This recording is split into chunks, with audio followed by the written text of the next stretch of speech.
Menjalani hari di tengah pandemi. Hidup dalam keterbatasan yang tak menentu. Menahan diri untuk tidak saling bertemu. Keadaan memaksa kita untuk beradaptasi. Mencari cara agar semua bisa terkendali.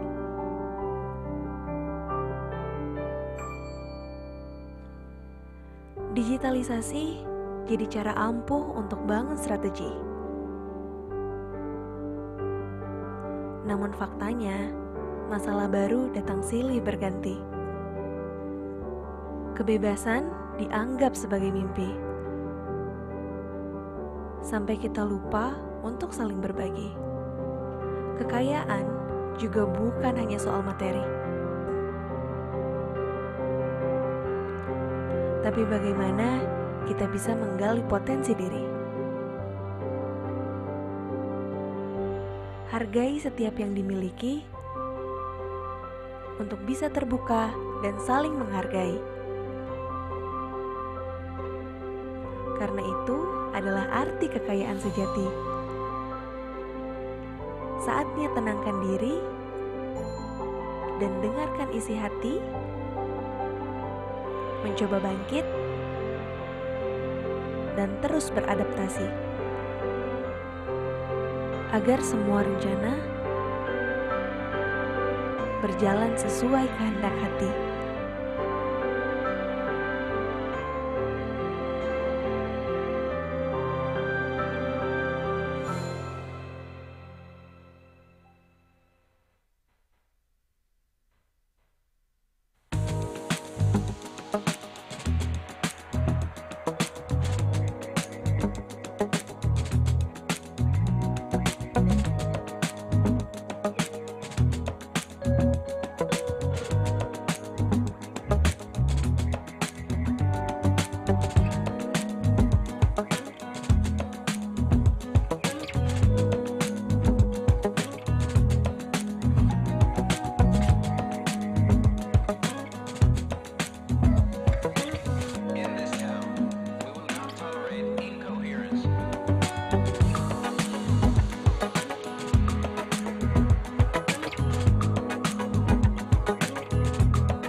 Menjalani hari di tengah pandemi.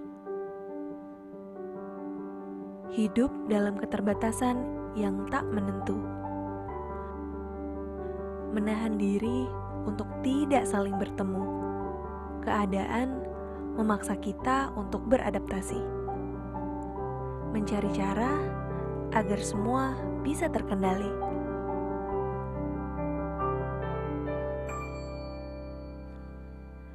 Digitalisasi jadi cara ampuh untuk bangun strategi. Namun faktanya, masalah baru datang silih berganti. Kebebasan dianggap sebagai mimpi. Sampai kita lupa untuk saling berbagi. Kekayaan juga bukan hanya soal materi. Tapi bagaimana kita bisa menggali potensi diri? Hargai setiap yang dimiliki untuk bisa terbuka dan saling menghargai. Karena itu adalah arti kekayaan sejati. Saatnya tenangkan diri dan dengarkan isi hati, mencoba bangkit dan terus beradaptasi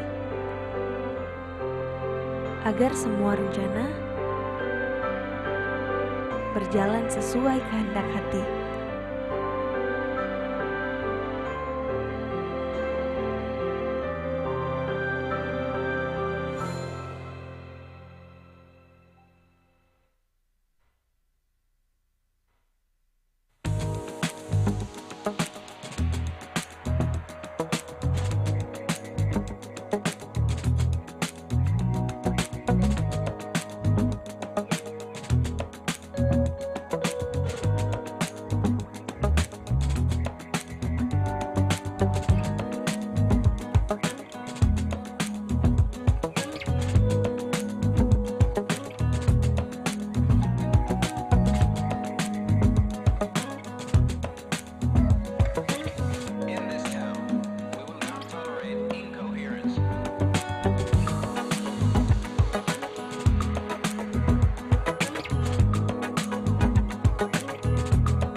Menjalani hari di tengah pandemi. Hidup dalam keterbatasan yang tak menentu. Menahan diri untuk tidak saling bertemu. Keadaan memaksa kita untuk beradaptasi. Mencari cara agar semua bisa terkendali.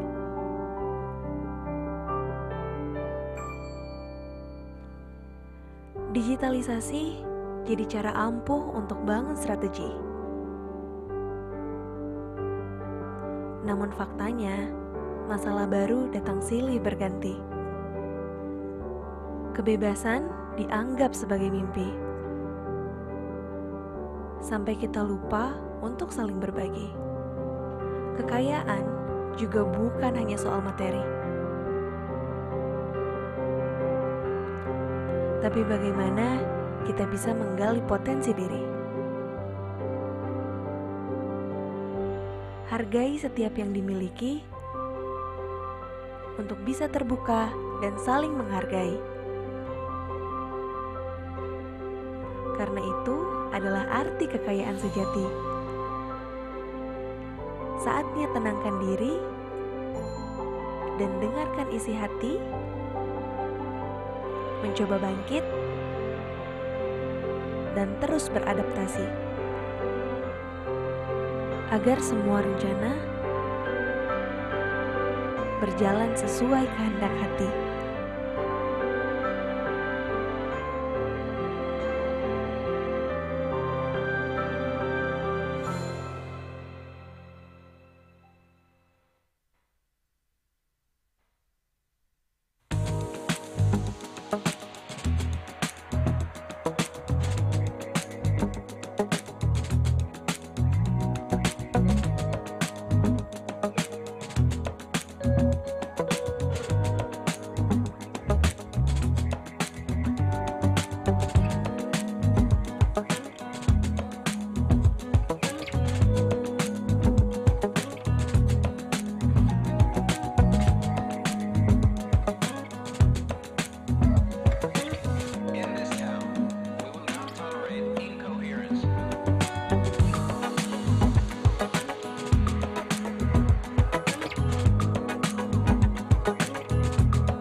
datang kembali dalam rangkaian Well Wisdom 2021 Wellness to Well, tentunya masih di Health Class, persembahan dari Permata Bank. Bersama saya kembali Bunga Harumdani, kita akan membahas topik Fundamental Breathing, dipersembahkan oleh Permata Bank Priority.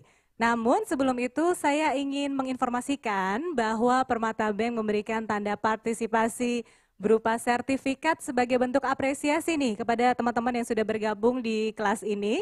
Caranya tinggal scan QR Code yang ada di layar atau klik link di chat box, isi data Anda dan Permata Bank akan memberikan Anda sertifikat secara online. Jangan lupa ya untuk di scan atau klik link yang ada di chat box. Dan sudah hadir bersama saya Bapak Gobin Fasdev, Buteyko Instructor, yang akan membawakan workshop Fundamental Breathing. Halo, selamat sore Pak Gobin, apa kabar?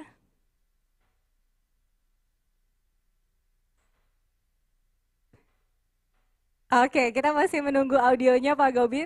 Tunggu sebentar. Dan juga kami informasikan nih buat teman-teman yang ingin bertanya langsung kepada Pak Gobin nanti, silahkan tulis pertanyaan di Q&A box dengan format nama spasi pertanyaan. Saya sapa kembali Pak Gobin sudah bergabung dengan kami. Halo.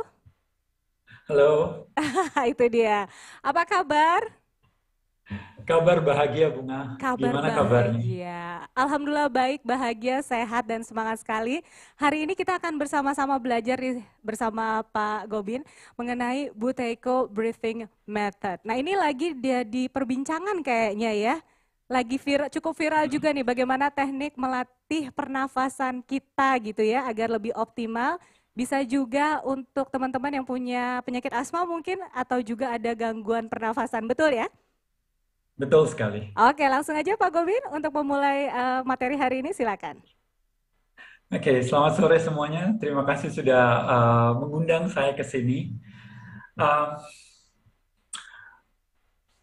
Pernah nggak membayangkan bahwa kita mempunyai sebuah tools untuk membuat tubuh kita itu menjadi lapar atau kenyang? Atau Bapak Ibu punya tools untuk membuat tubuh Anda menjadi hangat atau dingin, kemudian meningkatkan adrenalin atau serotonin, membuat tegang atau rileks, seperti itu.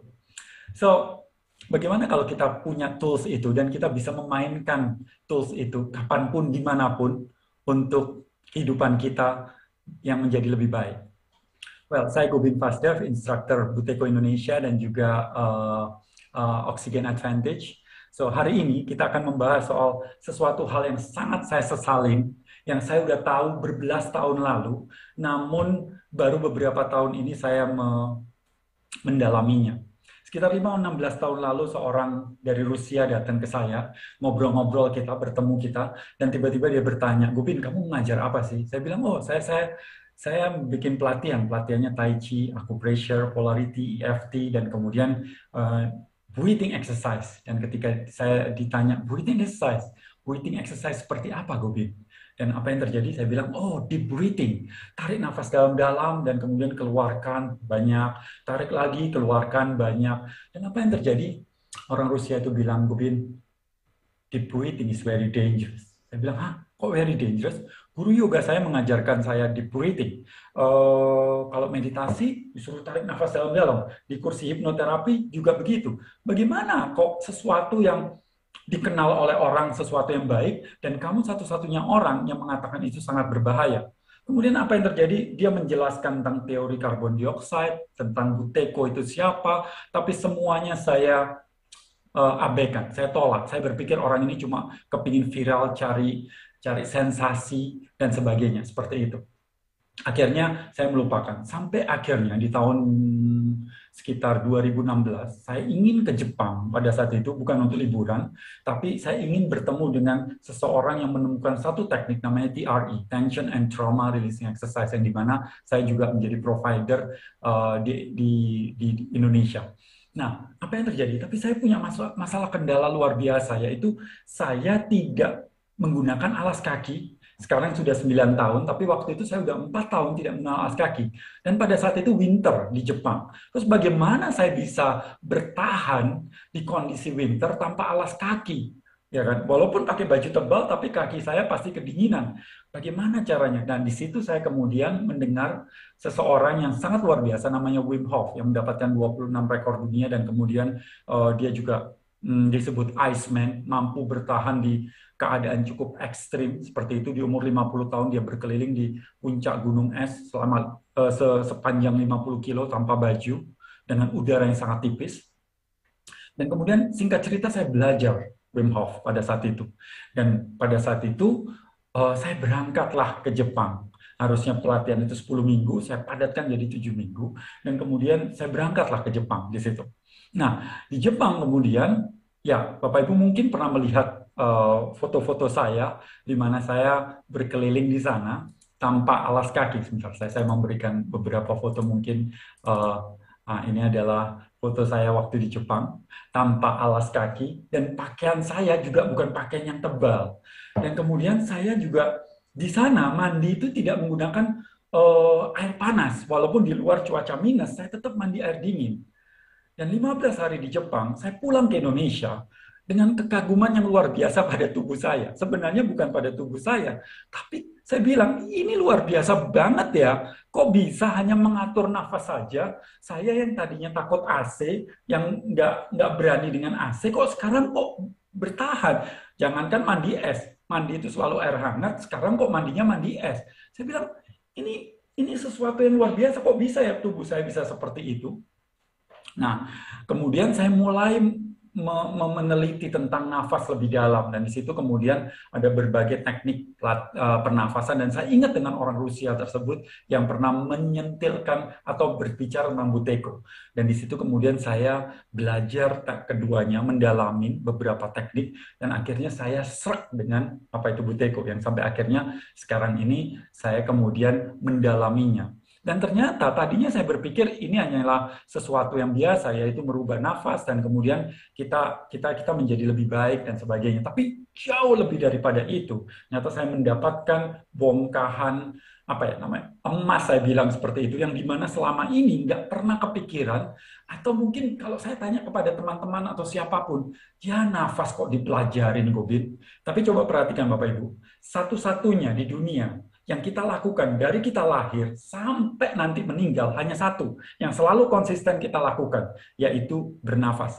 Kita belajar biologi, fisika, kimia, matematika, integral, turunan.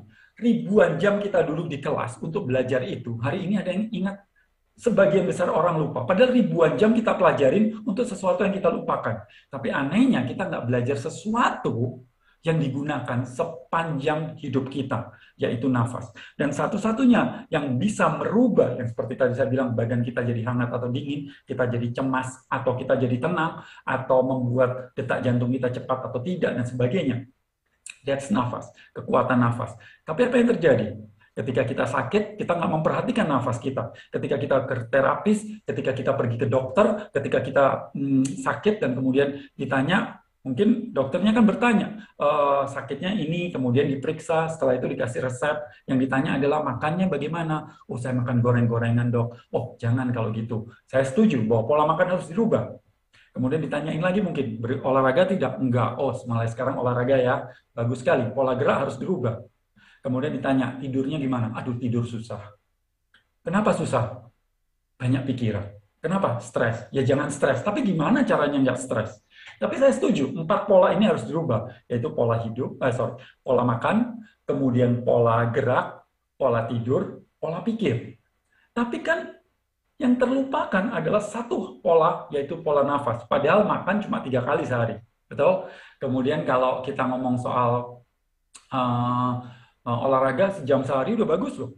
Ya kan, tidur cuma 8 jam. Mikir, kalau tidur kita nggak mikir. Jadi mereka ini ada jedanya. Satu-satunya yang tidak ada jeda, yaitu bernafas. Tapi anehnya, nggak pernah kita dibilang, nafas kamu terlalu cepat, nafas kamu terlalu boros, dan sebagainya. Itu tidak pernah. Nah, padahal ada banyak sekali yang terjadi pada kalau kita merubah nafas kita. Boleh dibilang, ketika kita merubah nafas, kita merubah kehidupan kita.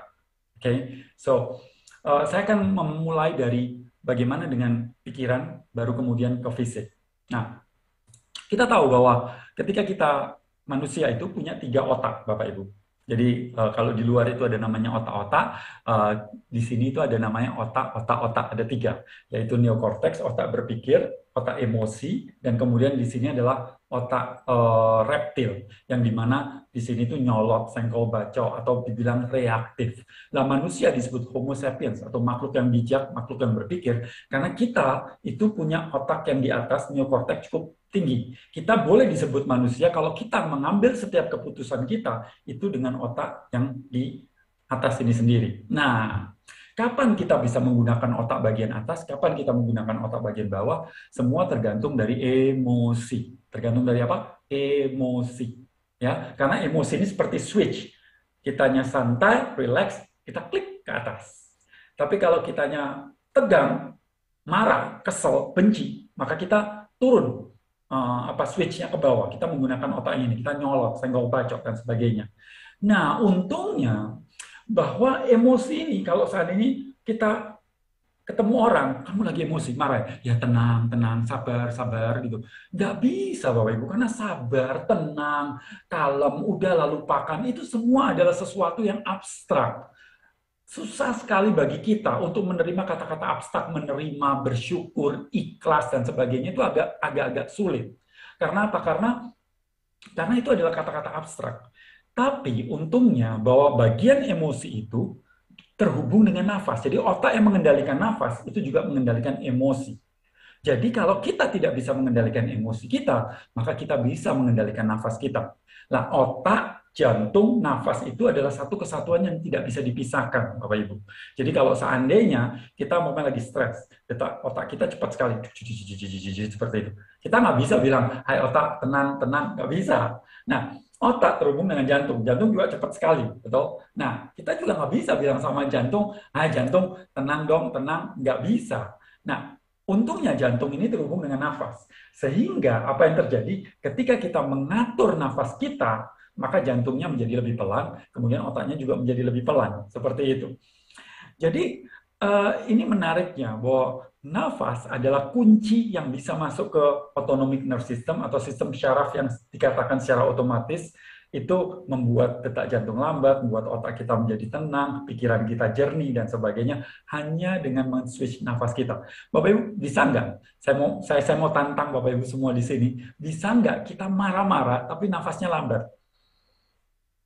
Nggak bisa, nggak mungkin. Begitu pula ketika kita bisa mempertahankan nafas kita, maka kita tidak bisa marah-marah juga. Seperti itu. Maka itu ada kata-kata yang luar biasa, mengatakan begini, when you own your breath, nobody can steal your peace. Ketika kita bisa memiliki atau menguasai nafas kita, maka tidak ada satu orang pun yang bisa mencuri kedamaian kita. Nanti kita akan belajar bagaimana caranya mengatur nafasnya itu. Oke, so bagaimana dengan fisik? Tadi kalau kita ngomong emosi, bagaimana dengan fisik? Ini kata-kata ini menghantam diri saya, menampar diri saya kuat sekali. Dikatakan begini, Anda boleh makan suplemen tontonan, superfood, chia seed, spirulina, makan minum herbal dan sebagainya, atau melakukan enema kopi, colonic irrigation dan sebagainya, atau yoga berjam-jam.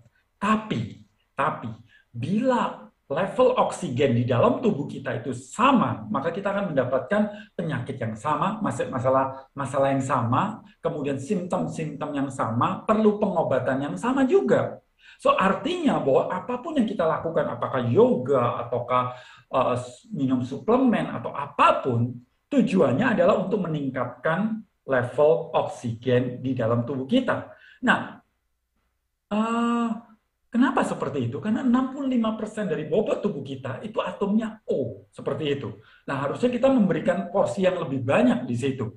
Bahkan dulu saya pernah melakukan diet mati-matian, itu nggak ada gorengan, nggak ada gula, makannya raw food, meditasi, yoga dan sebagainya. Tapi apa yang terjadi?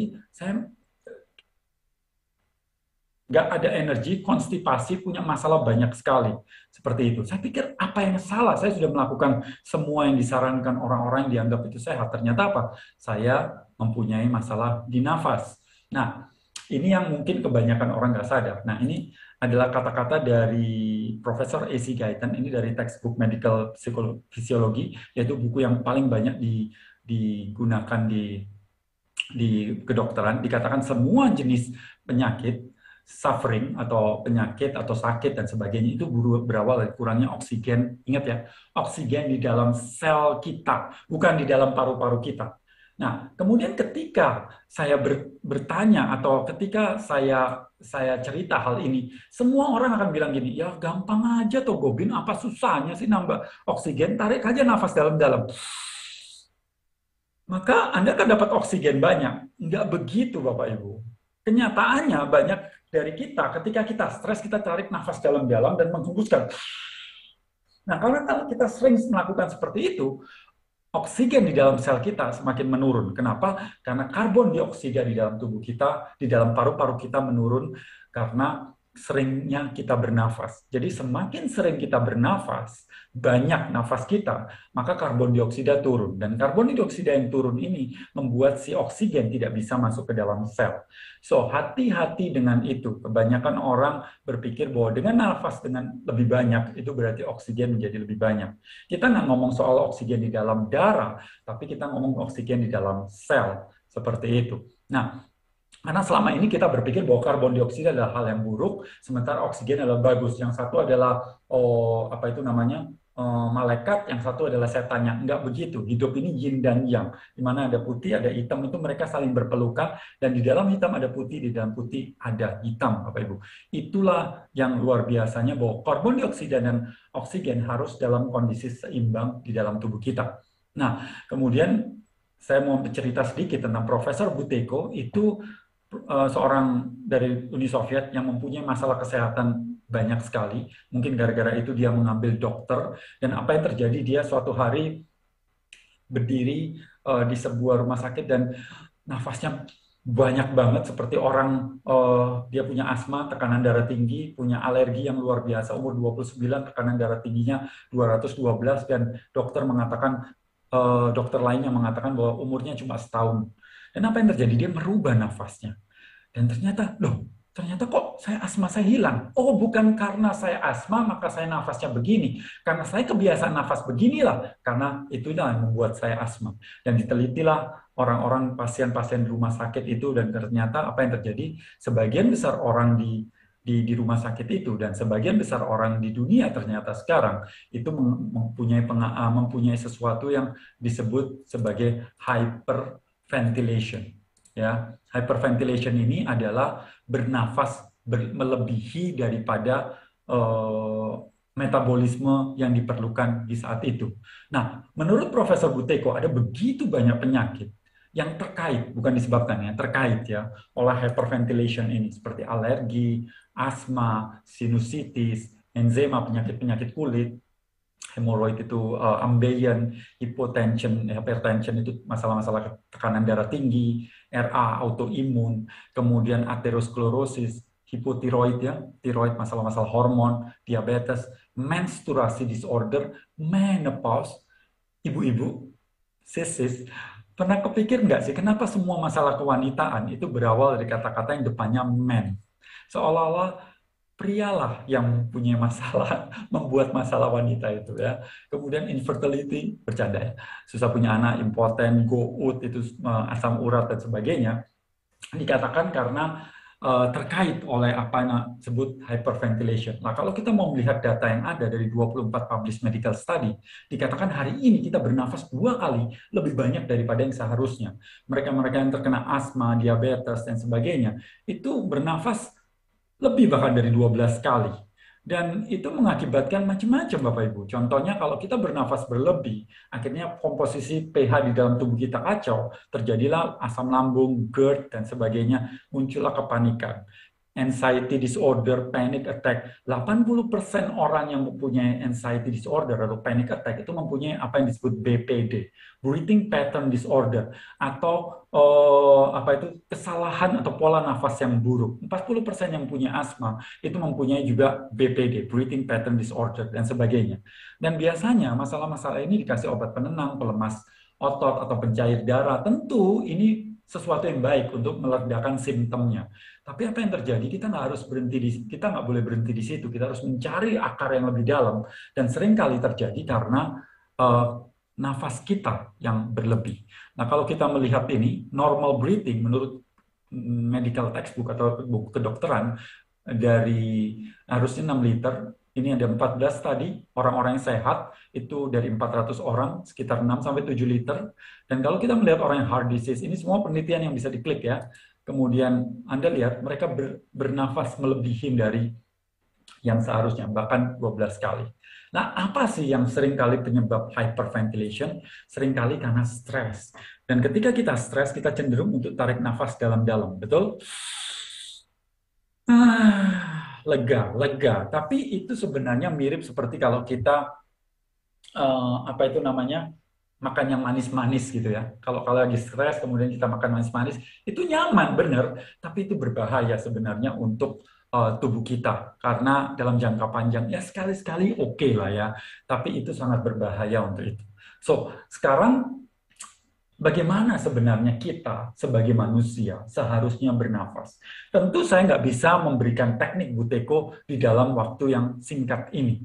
Pelatihannya setiap minggu selalu ada Buteyko itu di kelas dan selalu penuh. Jadi apa itu tuh selalu ada selama 1,5 tahun terakhir ini. Nah, sekarang saya mau berikan adalah fundamental breathing. Seharusnya kita bernafas itu seperti apa? Dan Bapak Ibu, mari kita ikutin dan terapkan ini. Kalau Anda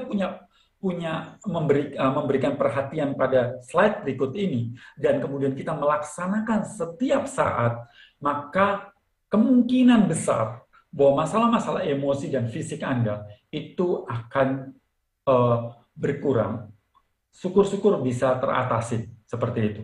Oke, so apa aja itu? Mari kita lihat ya. Yang pertama dan yang paling penting dalam kehidupan kita, selalu dan selalu dan selalu dan selalu dan selalu bernafaslah dengan hidup.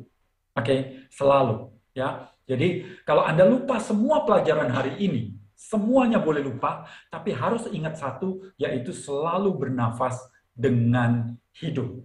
Oke, dengan hidup. Oke, so kenapa seperti itu?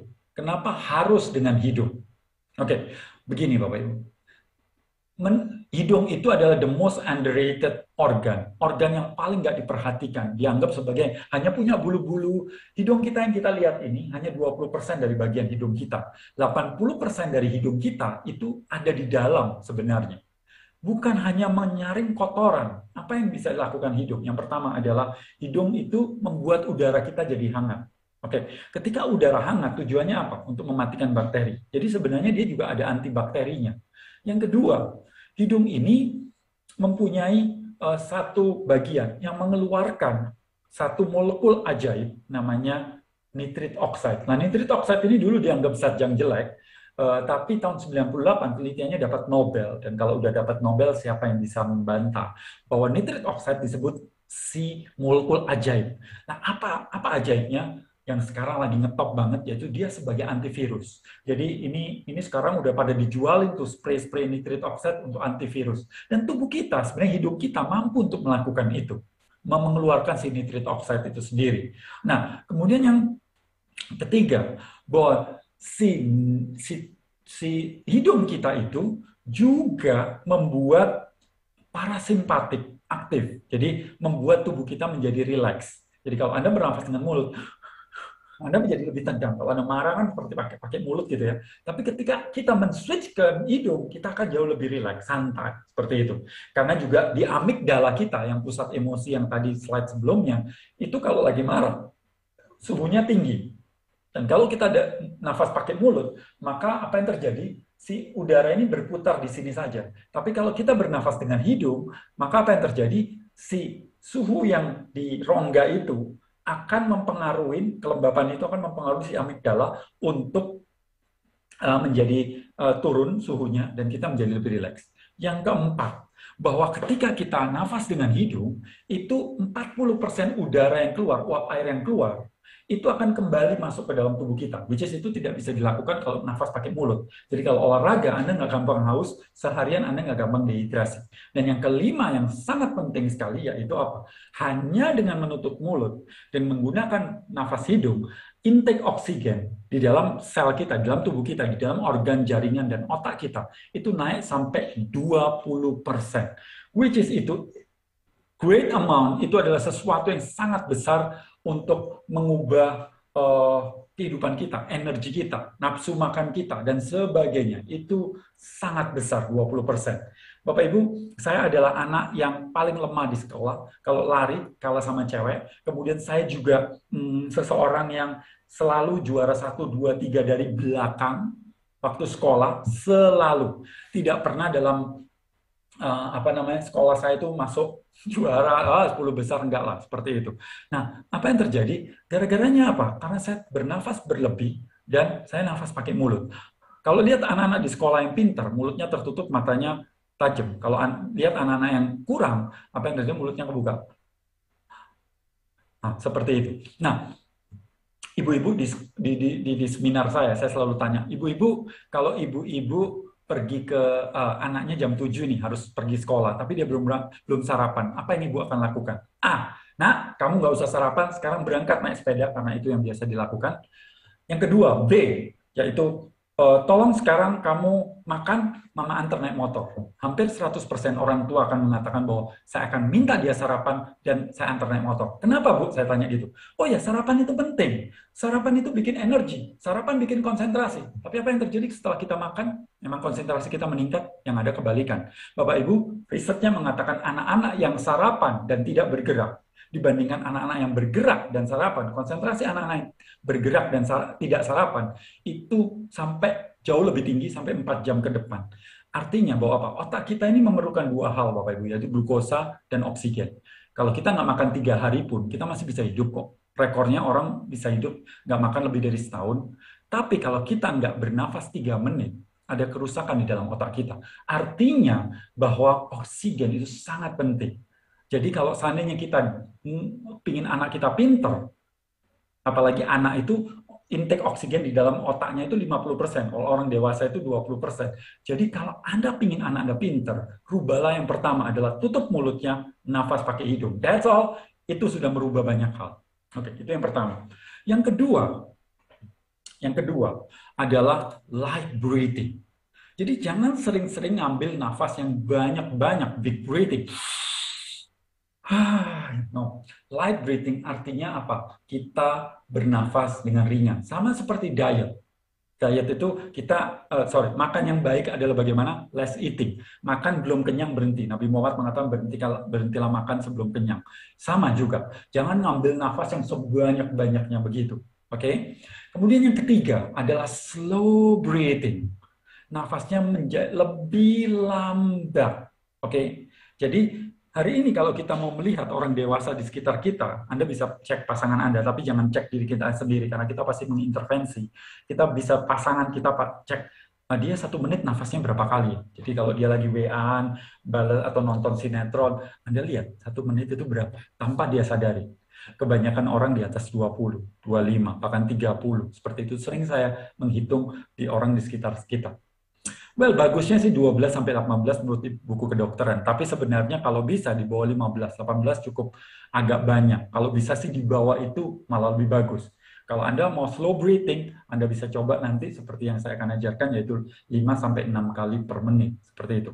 Oke, slow breathing. Karena dengan lambatkan nafas, oksigen di dalam tubuh kita akan lebih banyak diserap. Oke, dan yang keempat, ini banyak sekali disalahpahami, yaitu deep breathing.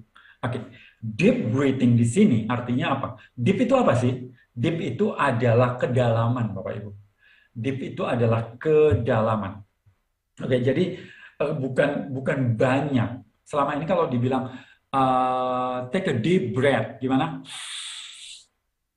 Gitu. It's a big breath, it's not deep breath. Deep artinya kita menggunakan diafragma kita. Ya, diafragma. Nah, kalau kita mau melihat, kalau kita ketemu orang yang nafasnya ininya naik turun, artinya dia menggunakan nafas dada. Ketika dia nafas dada, dadanya naik dan diafragmanya gimana? Gini, katakan bagian di bawah perut ini itu diafragma, di bawah si rusuk itu menekan ke dalam sehingga paru-paru bagian bawah itu nggak mendapat oksigen karena katakan oleh si diafragma, sehingga udara ngumpul di atas. Loh Pak, kapasitas paru-paru 6 liter, kita bernafas cuma 500 ml. Berarti kan Nggak ada masalah ditaruh di atas atau di bawah. No, Bapak Ibu. 1 liter ditaruh di atas paru-paru dan 1 liter ditaruh di bawah paru-paru, itu bedanya sampai 7 kali lipat penyerapan dalam darah. Seperti itu. Karena darah lebih banyak di bawah daripada di atas. Dan paru-paru kita berbentuknya lebih lebar di bawah daripada di atas. Jadi penting banget untuk membuat tubuh kita untuk bernafas menggunakan diafragma. Oke, cara bernafas menggunakan diafragma, men-switch-nya adalah Anda bisa sekarang juga, Anda bisa coba, yaitu meletakkan kedua tangan Anda, sebentar saya stop share, yaitu di sini, ya, di bawah rusuk, dan kemudian Anda maju ke depan seperti ini. Ya, agak-agak condongkan badan ke depan, dan kemudian tarik nafas Anda, maka otomatis perut yang akan mengembung. Lepas, tarik, kembung, seperti itu. Nah, itu adalah switch bagaimana dari dada ke diafragma. Ketika Anda sudah melakukan 7-8 kali, kemudian duduk lagi tegak, nah biasakan untuk menggunakan si diafragma itu. Tapi kita nggak hanya melatih saja di sini, tapi kita juga perlu untuk memperkuat. Cara memperkuatnya adalah malam hari sebelum tidur mungkin Anda terlentang, Anda bisa menggunakan beberapa benda gitu ya. Biasanya saya meletakkan beberapa buku ya. Jangan lupa paling atas buku Happiness Inside, sponsor. Bercanda. Nah, itu diletakkan di sini kemudian sambil terlentang. Nah, ini sebagai beban atau sebagai apa itu namanya? Beban untuk diafragma kita. Atau Anda bisa menggunakan apa yang disebut buteyko belt ya. Ini buteyko belt diletakkan di diafragma, beda dengan korset, dan kemudian atau Anda menggunakan sport mask. Tapi menggunakan ini dan buteyko belt, Anda perlu untuk ada beberapa step yang harus Anda lakukan seperti itu. Ya, Anda bisa DM saya dan tanya-tanya di sana. Oke, kemudian yang uh, uh, selanjutnya adalah kita akan latihan bersama-sama, yaitu memaksimalkan nafas kita, yaitu kita akan berlatih slow breathing. 5 inhale, 5 exhale. No, saya akan merubah supaya lebih rileks lagi, yaitu kita akan melakukan 4 tarikan, 6 lepas. Oke? Oke, ini saya akan ganti ke 4 dan 6, kurang lebih begini ya. Kalau ini adalah nafas kita normal, oke, ini nafas normal. Kita akan merubah menjadi 4 tarik, 6 lepas. Ingat, tariknya bukan yang banyak. Ya, kebanyakan orang ketika dibilang, ayo tarik 4 hitungan. No, nggak begitu. Tariknya seperti biasa, bahkan kalau bisa lebih sedikit lagi, kemudian kita lepas. Lepasnya juga bukan didorong, bukan gitu. Oke, lepas biasa. Tapi lebih lambat. Oke, so kita akan lakukan ini sekitar 2 menit. Oke, so apa yang Bapak Ibu lakukan adalah duduk dengan relax. So kaki kalau mau bersila boleh, mau duduk di kursi boleh. Kalau duduk di kursi syaratnya kaki Anda harus menyentuh bagian bawah lantai atau ada pijakan, jangan tergantung, jangan menggantung begitu.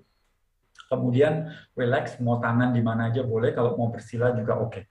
Oke, kalau bisa nggak bersandar. Kalaupun bersandar bukan yang gitu, ya. Jadi sandarannya hanya untuk, nah seperti itu, ya. Kemudian, sebentar kita akan lakukan nafas. Sebentar, nafasnya harusnya seperti ini ya. Tadi sempat di-share-kan ya. Nah, seperti ini. Ya, kalau biasa nafas seperti ini, nafasnya lebih landai. Oke. Ya, 4 tarik, lepas. 4 tarik, lepas. Nah, gitu ya. Oke, so kita akan mulai. Nanti setelah itu saya akan bahas tentang tanya jawab.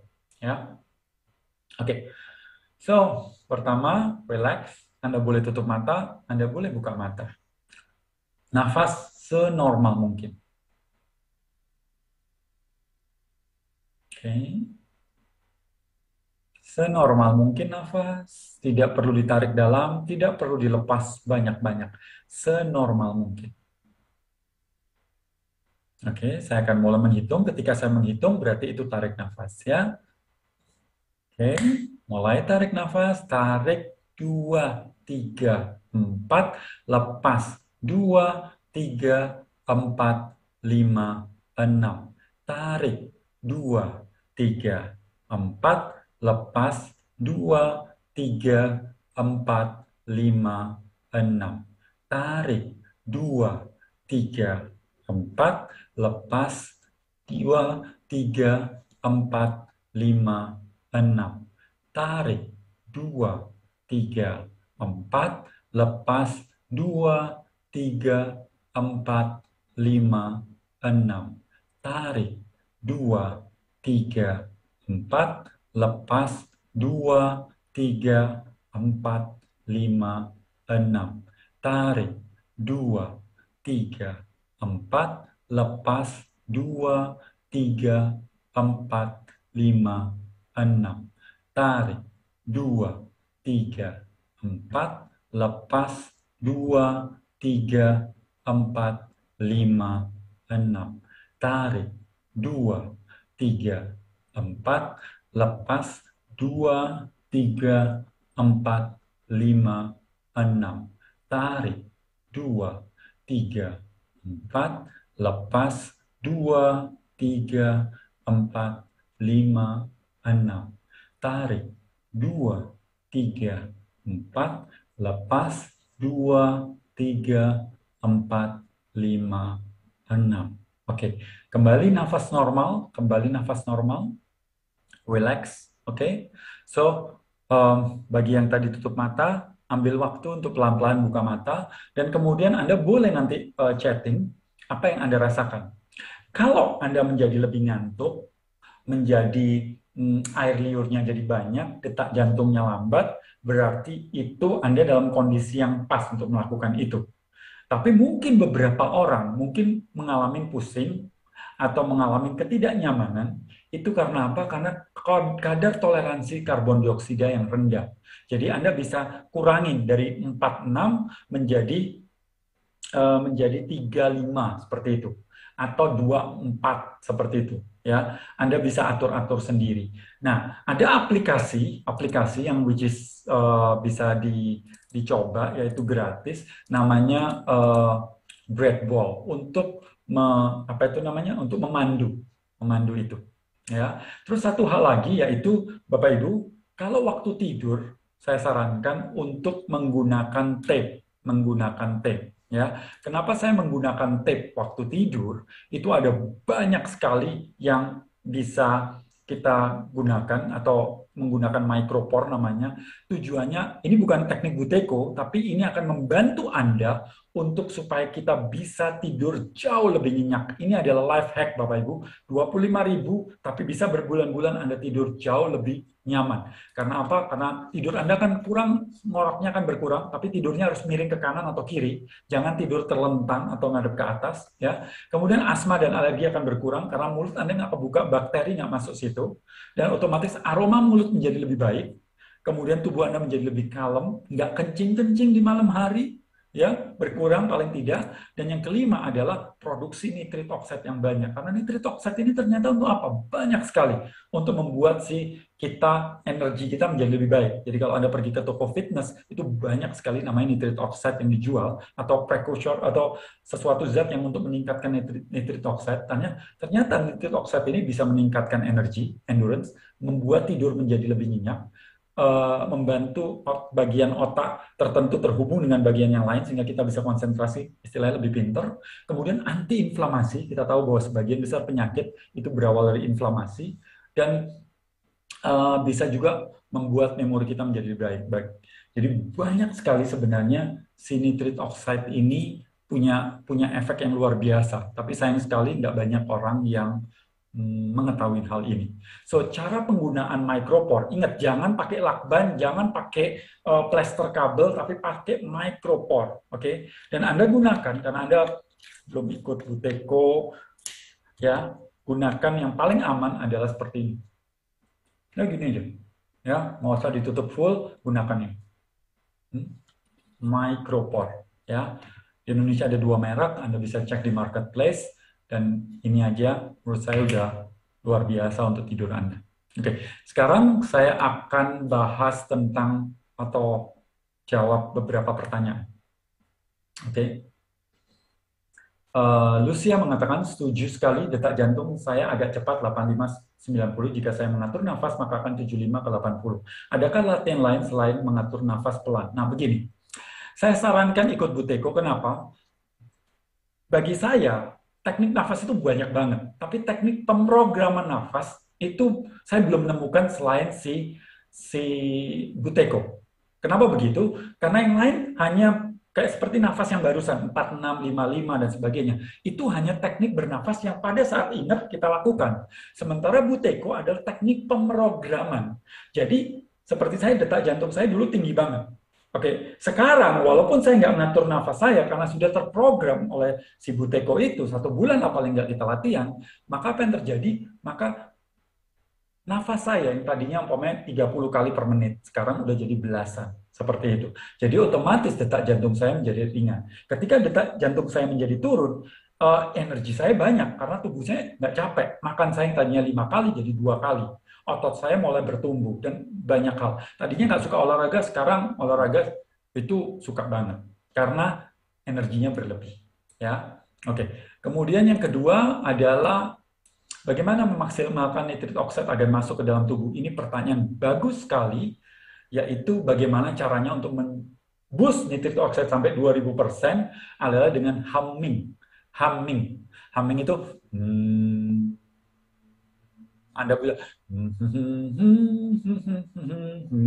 saya membuat humming challenge. Anda bisa cek di gena.indonesia di IG-nya. Gena itu gerakan nafas hidung yang saya gelorakan, saya kampanyekan, yang dimana ada namanya humming challenge.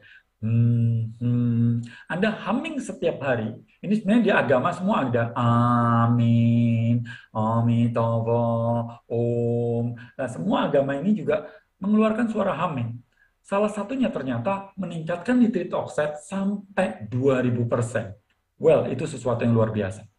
Oke. Kemudian, halo Pak, saya mau bertanya, butuh berapa lama sih Pak untuk dapat merasakan dampak positifnya latihan bernafas? Ada nggak Pak dampak negatifnya? Oh ya, ini dia. Ya, kalau mau merasakan dampaknya itu bisa instan banget. Tidak ada yang lebih instan daripada merubah. Kalau kita merubah diet makanan kita, mungkin perlu beberapa lama baru kerasa. Tapi kalau kita merubah nafas, itu instan. Maka itu kenapa Buteyko itu berkembangnya jadi viral cepat sekali, karena orang merasakan dengan instan. Tapi saya sarankan, karena saya wanti-wanti nih, boleh bilang gitu ya. Karena dia sangat powerful, satu-satunya yang merubah sistem kita. Ketika kita merubah nafas, kita merubah sistem hormonal, sistem kekebalan tubuh, sistem peredaran darah, sistem apa itu namanya, saraf kita, dan begitu banyak sistem yang ada dalam tubuh kita. Jadi kalau kita berlebihan, istilahnya maksa, wah itu efeknya parah banget gitu. Jadi dia bisa bikin ngantuk saat itu juga, tapi bisa juga membuat kita menjadi sangat apa itu, sangat nggak tidur, saya seger banget kan, adrenalinnya keluar. Jadi contohnya seperti saya males nih, gimana nih? Saya latihan nafas, saya menjadi oke. Tapi kalau saya nggak bisa tidur, ya udah saya latihan nafas supaya bisa tidur. Jadi Anda perlu banget untuk punya apa cara-caranya, tapi bahaya kalau Anda melakukannya sendiri. Jadi perlu ada seorang yang pembimbing. Kalau ada sih teknik-teknik yang sangat-sangat simple, yang dimana itu aman, seperti 55, box breathing, 478, 46 yang ada di breath ball itu aman. Oke, tapi contohnya seperti Wim Hof, saya sendiri pernah melakukan itu tanpa instruktur. 2 kali saya pingsan. Jadi ini jangan terjadi pada setiap orang deh. Saya nggak berharap itu jadi. Dampaknya luar biasa. Dia akan sangat powerful bila pas, tapi kalau Anda salah bernafas, itu ya parah juga. Seperti saya dulu, saya salah nafas, semuanya salah. Makan apapun juga salah. Ya, oke. Kemudian Pak, kan sekarang sedang masa pandemi di mana kita menggunakan masker. Menurut saya sendiri penggunaan masker agak susah untuk bernafas dengan baik. Ada tipsnya nggak? Begini, kenapa kita bernafas dengan masker itu bermasalah? Karena toleransi karbon dioksida kita rendah. Ketika toleransi itu tinggi, maka pakai masker itu nggak masalah. Saya sendiri menggunakan sport mask ketika saya olahraga, jogging, yoga, sepedaan pakai ini. Ini ini 10 kali lebih keras daripada masker biasa. Coba perhatikan ya, ketika saya menggunakan ini.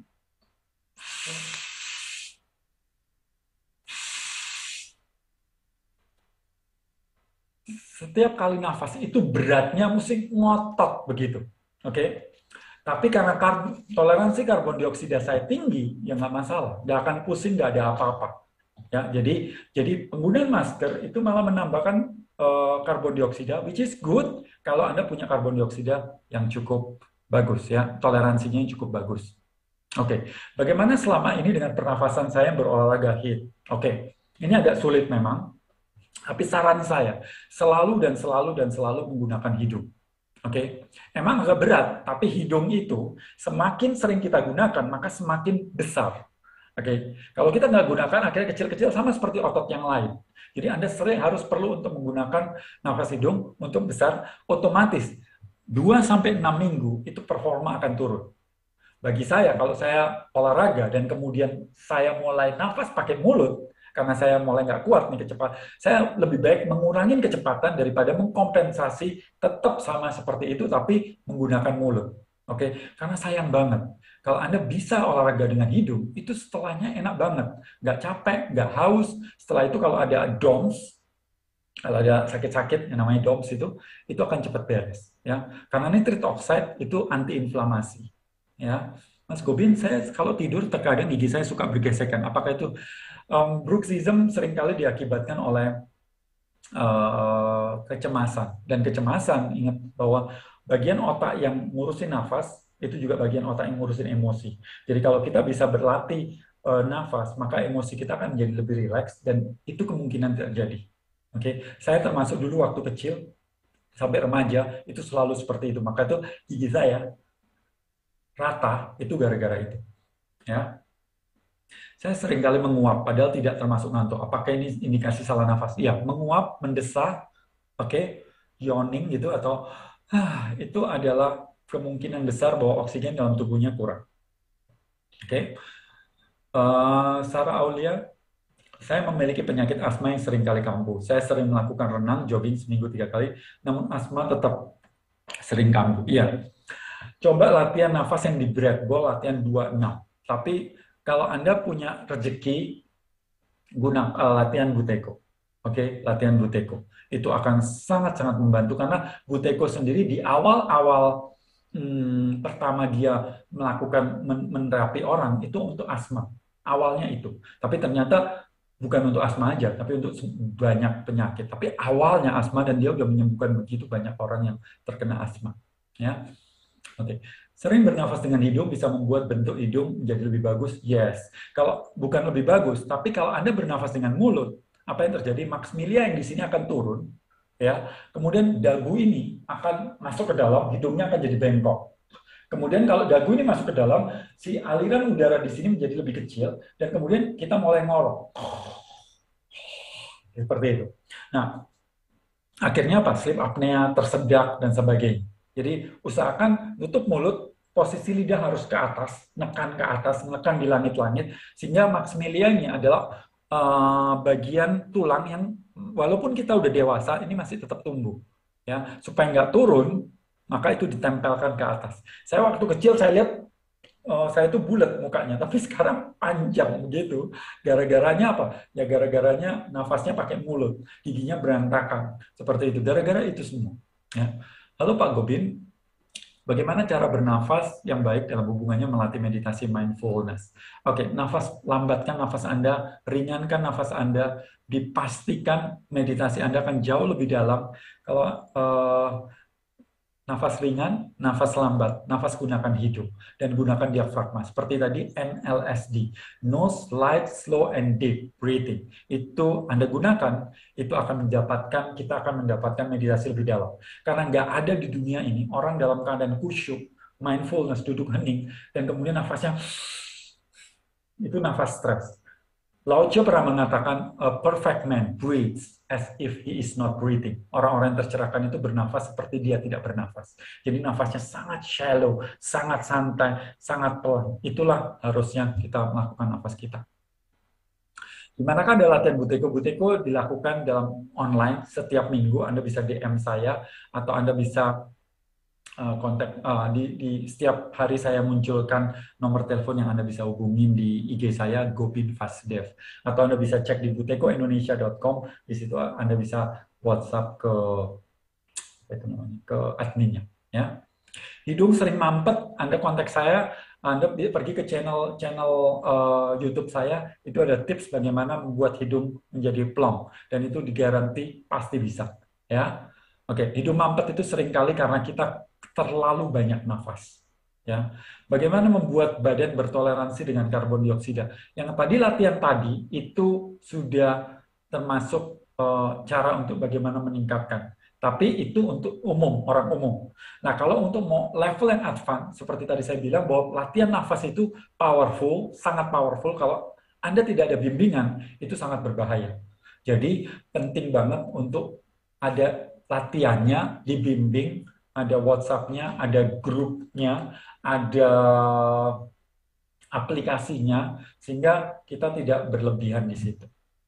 Oke, so cara lain meningkatkan karbon dioksida, sering-seringlah olahraga dan bernafas dengan hidup. Itu juga cara untuk bagaimana meningkatkan karbon dioksida di dalam tubuh kita. Oke, so itu semua pertanyaannya sudah saya jawab. Nah, kemudian kalau ada yang mau bertanya lagi, silakan. Atau Mbak Bunga juga mau tanya, ini masih kelihatannya masih ada 3 menit gitu. Tapi saya mau ulangin lagi, kalau tidak ada, saya mau ulangin lagi bahwa nafas yang seharusnya kita lakukan dalam setiap hari itu rumusnya NLSD. Yaitu yang pertama, nose, selalu ingat, selalu bernafas dengan hidung, ya, apapun terjadi, tidurlah juga dengan nafasnya dengan hidung, ya, gunakan micropore. Kemudian yang kedua adalah light, nafas jangan sering-sering ambil banyak-banyak. Kemudian yang ketiga adalah slow breathing, ya, dan yang keempat adalah deep breathing, yaitu gunakan diafragma, NLSD. Oke, dan sampai ketemu di DM atau di kelas-kelas pelatihan saya lainnya. Terima kasih. Terima kasih Pak Gopin, boleh kita berikan aplaus. Hari ini kita dapat life hack yang banyak sekali dan saya merasa juga selama ini kayaknya salah nih ya sistem nafas saya nih, cara bernafas saya. Itu tuh terlihat dari ini nih biasanya ya. Kalau berbicara terlalu cepat kemudian ngos-ngosan itu mungkin salah satu juga ya ciri dari mengambil nafas terlalu cepat ya Pak ya? Ya, betul banget. Karena kalau karbon dioksidanya rendah, pasti kita ngos-ngosan dan habis itu pasti capek. Iya, Ya kan? iya. Betul sekali. Pasti capek. Terima kasih banyak sekali lagi Bapak Gopin Fasdev atas materi yang Terima sudah kasih. disampaikan hari ini. Salam sehat selalu. Salam sehat. Sampai ketemu. Baik, itu dia tadi perbincangan kita dan juga banyak sekali materi yang disampaikan oleh Pak Gopin Fasdev mengenai pernafasan ya. Jadi kalau sekarang kita mungkin berpikir pola yang harus diubah itu makan, gerak, tidur, pikir. Tidak hanya itu, ditambahkan satu lagi ya, pola nafas. Karena mengubah pola nafas sama dengan mengubah pola hidup Anda. Silakan dipraktekkan mulai dari sekarang. Saya ingatkan kembali sebagai apresiasi Permata Bank kepada para peserta sekalian. Permata Bank memberikan kesempatan kepada kita semua untuk mendapatkan tanda partisipasi berupa e-sertifikat. Caranya mudah saja, cukup scan QR Code yang ada pada layar atau klik link yang ada di chat box, isi data Anda, dan Permata Bank akan memberikan Anda e-sertifikat secara online. Ya, terima kasih sekali lagi antusiasme dan partisipasi teman-teman yang sudah bergabung di kelas ini. Terima kasih juga untuk Permata Bank Priority serta para sponsor dan media partner yang tidak bisa disebutkan satu persatu. Jangan kemana-mana, ini belum berakhir, masih ada rangkaian acara yang tentunya lebih seru lagi. Jangan dilewatkan, tetaplah bersama kami.